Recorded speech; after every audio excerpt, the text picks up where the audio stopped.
নাম বাদ চূড়ান্ত ভোটার তালিকায় প্রায় 60 লক্ষ বিচারাধীন, কি বলবেন? দেখুন, এখনই আমাদের বলার কিছু নেই। আমরা আগেও বলেছি নো এসআইআর নো ভোট। আমাদের যে ফর্ম 7 বাজেয়াপ্ত করা হয়েছে, বেআইনি ভাবে পুলিশ যেগুলোকে তুলে নিয়ে গেছে, যেগুলোকে জ্বালিয়ে দেওয়া হয়েছে, যারা জমা দিতে পারেনি, অবরোধ করেছে তৃণমূল কংগ্রেস, সেই ফর্ম 7 কে জমা নিতে হবে। শুধু আমরা কেন, অন্য তৃণমূল কংগ্রেসের যদি কেউ ফর্ম 7 জমা দিয়ে থাকে সেটাও শুনানি করতে হবে। কিন্তু এখনো পর্যন্ত সে কাজ সম্পূর্ণ হয়নি। যতক্ষণ পর্যন্ত সে সম্পূর্ণ না হয় ততক্ষণ পর্যন্ত আমাদের বলার কিছু নেই। পশ্চিমবঙ্গের মানুষকে ত্রুটি মুক্ত, ভেজাল মুক্ত ভোটার লিস্ট উপহার দেওয়ার দায়িত্ব নির্বাচন কমিশনের। এটা তাদের দায়বদ্ধতা এবং আশা করি সেটা তারা পালন করবেন। আমরা আস্থা রাখছি এখনো তাদের উপরে যে তারা এই কাজটি সম্পূর্ণ করতে পারবে। কিন্তু আবার বলছি, জ্ঞানেশ কুমার সাহেবের পশ্চিমবঙ্গে আসার প্রয়োজন আছে। কিভাবে এসআইআর চলছে 12টি রাজ্যে এবং পশ্চিমবঙ্গের সঙ্গে সেগুলোর ব্যতিক্রম কোথায় সেটা তাকে দেখতে হবে।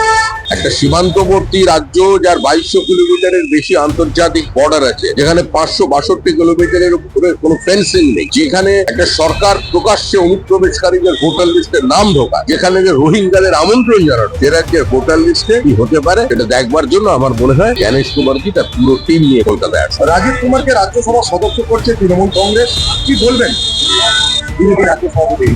দেখুন, রাজীব কুমারের প্রজ্ঞা বা মেধা নিয়ে কারো কোনো প্রশ্ন নেই। রাজীব কুমার রাজ্যসভায় যাচ্ছেন, তৃণমূল কংগ্রেস তাকে পাঠাচ্ছে, এটা সম্পূর্ণ তৃণমূল কংগ্রেসের বিষয়। কিন্তু রাজীব কুমারের মতো একজন মেধা সম্পন্ন ব্যক্তি, আইনজ্ঞ, আপরাইট পুলিশ অফিসার, যখন তিনি সব জেনেও দায়িত্ব নিয়ে মুখ্যমন্ত্রীর প্রতি আনুগত্য জানাতে ইডির কাছ থেকে ফাইল ছিনতাই অংশগ্রহণ করেছিল, তো তার পুরস্কার তো পাবেনই, সেটা পেয়েছে। দাদা, অন্য একটা প্রশ্নে যাচ্ছি। চূড়ান্ত ভোটার তালিকা প্রকাশ, নির্বাচন কমিশনের মুখ্যমন্ত্রীর কেন্দ্র ভবানীপুরে খালি নাম বাদ গেছে 47,111 জনের, বিবেচনাধীন অবস্থায় রয়েছে 14,154 জন ভোটারের নাম, কি বলবেন? সব শেষ। অনৈতিক ভাবে কিংবা একটা পলিটিক্যাল ভেন্ডেটা নিয়ে তো কেউ নির্বাচন কমিশন কাজ করছে না, যেটা করছে তৃণমূল কংগ্রেস, যারা আক্রমণ করছে, পুরো ব্যবস্থাটাকে ধ্বংস করার চেষ্টা করছে এবং চালিয়ে যায়, যাদের কারণে আজকে রাজ্যের মুখ পুড়েছে। সুপ্রিম কোর্টের রায়ে এটা বোঝা গেছে যে সুপ্রিম কোর্টের এ রাজ্যের প্রশাসনের উপরে কোনো আস্থা নেই, কারণ প্রশাসনের রাজনীতিকরণ সম্পূর্ণ।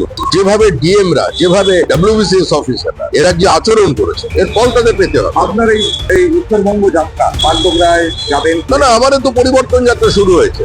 আমাদের সর্বভারতীয় সভাপতি নীতিন নবীন কালকে পৌঁছচ্ছেন, কুচবিহার যাবেন, তার শপথ সঙ্গী হিসেবে আমি থাকবো। কালকে আমাদের মিটিং এর পর কুচবিহারে শিলিগুড়িতে বেশ কিছু মানুষের সঙ্গে তিনি দফায় দফায় বৈঠক করবেন, সে কারণেই যাওয়া।